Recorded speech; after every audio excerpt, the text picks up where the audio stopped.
अपने दर्शकों को बता दें, केंद्र सरकार ने टेलीग्राम पर रोक लगा दी है। 22 जून तक सेवाएं बंद रखने के निर्देश दिए गए हैं। पेपर लीक के आरोपों के बाद यह कार्रवाई की गई है। दरअसल 21 जून वो तारीख जब नीट एग्जाम होगा।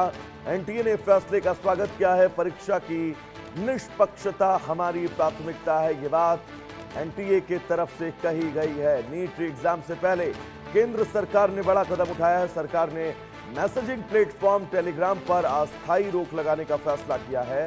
इलेक्ट्रॉनिक्स और सूचना प्रौद्योगिकी मंत्रालय ने निर्देश जारी करते हुए भारत में टेलीग्राम की सेवाओं पर 22 जून 2026 तक अस्थायी प्रतिबंध लगाने के लिए कहा है। बताया जा रहा है कि नीट परीक्षा से जुड़े कई टेलीग्राम ग्रुप पर पेपर लीक और परीक्षा सामग्री के अवैध प्रसार के आरोप लगे थे। इसी को देखते हुए ये फैसला लिया गया है। नीट का री एग्जाम 21 जून को आयोजित होना है और सरकार किसी भी तरह की गड़बड़ी या अफवाह को रोकने के लिए सतर्क नजर आ रही है। एनटीए ने भी इस फैसले का जमकर स्वागत किया है। एजेंसी का कहना है कि परीक्षा की निष्पक्षता और इस परीक्षा की पारदर्शिता बनाए रखना उसकी प्राथमिकता है और इस दिशा में कदम उठाया गया हर छात्र के लिए कदम हितकारी है। सरकार के इस फैसले के बाद लाखों छात्रों और अभिभावकों की नजर अब 21 जून को होने वाली नीट एग्जाम पर टिकी हुई है। सवाल यही कि क्या इस कदम से परीक्षा प्रक्रिया पूरी तरह सुरक्षित और विवादों से मुक्त हो पाएगी?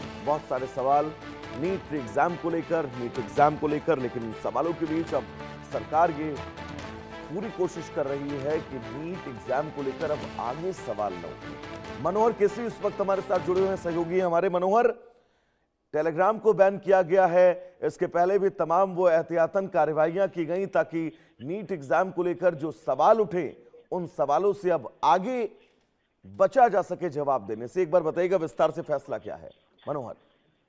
देखिए, बिल्कुल केंद्र सरकार लगातार जो है नीट एग्जाम फेयर हो इस बार 21 जून को, इस मद्देनजर कई बड़े फैसले लिए हैं, जिनमें से एक बड़ा फैसला है टेलीग्राम को अस्थायी तौर पर रोक लगा दी गई है, क्योंकि हमने देखा था कि पिछली बार जो पेपर लीक हुआ था उसके जो पेपर्स हैं वो टेलीग्राम के जरिए एक दूसरे को भेजा गया था।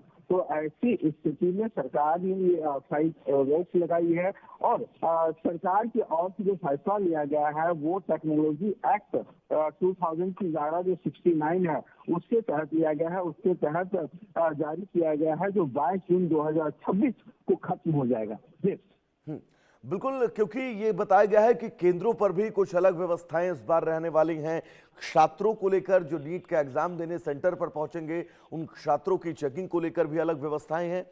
मनोहर, एक बार बताइएगा क्या क्या व्यवस्थाएं केंद्र सरकार की तरफ से केंद्र सेंटर पर की गई हैं?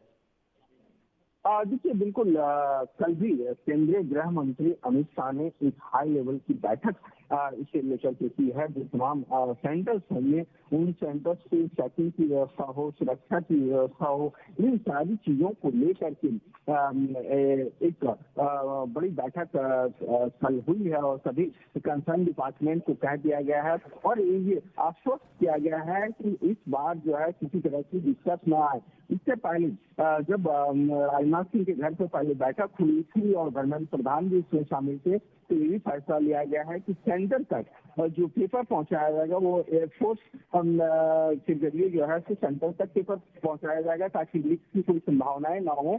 तो इस तरह के कई ऐसे मेजर्स हैं स्टूडेंट्स को ले जाने तक, मतलब कई राज्यों में सेंटर्स तक पहुंचने के लिए अलग अलग सरकारें अपने अलग अलग लेवल पे काम कर रही है। रेलवे स्पेशल ट्रेन चलाने की बात की है तो और दूसरे राज्य जो है बसेस की व्यवस्था कर रही है। तो कई ऐसे, लेकिन सबसे बड़ा सवाल है तो पेपर को लीक न होने दिया जाए। इससे लेकर के केंद्र सरकार पूरी तरह से चाक चौबंद है। सारी एजेंसियों को जो है तो एक लूप में रख करके उनको जो है तो एक अलर्ट मोड पर रखा जाए। और मनोहर, बड़ी चुनौती भी है केंद्र सरकार के सामने इस परीक्षा को पूरी निष्पक्षता और पारदर्शिता के साथ कराना, क्योंकि पिछले एग्जाम के बाद जिस तरह से पेपर लीक हुए और जो सवाल उठे उन सवालों के बीच अब केंद्र सरकार के सामने बड़ी चुनौती है।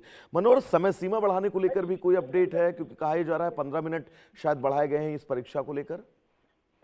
देखिए, बिल्कुल पिछले हफ्ते ही केंद्र सरकार और एनटीए की ओर से जो नेशनल टेस्टिंग एजेंसी है उसके और से ये जानकारी दी गई थी। एक पब्लिक नोटिस जारी किया गया था जिसमें इस बात का जिक्र था कि जो एग्जाम होगा वो 15 मिनट ज्यादा होगा। 2 बजे से लेकर के शाम 5 बजे से 15 मिनट तक ये परीक्षा चलेगी। इसके साथ साथ जो रफ वर्क होगा, जो रफ पेपर होगा, वो भी एक्स्ट्रा एडिशनल दिया जाएगा। इस तरह से कई स्टूडेंट्स फ्रेंडली जो है तो व्यवस्था की मनोहर, हाँ बिल्कुल, राहत देने की हर मुमकिन कोशिश केंद्र सरकार की तरफ से की जा रही है, लेकिन अब सबकी नजर 21 तारीख को होने वाले इस री एग्जाम पर टिकी रहेगी। मनोहर, बहुत बहुत शुक्रिया इस तमाम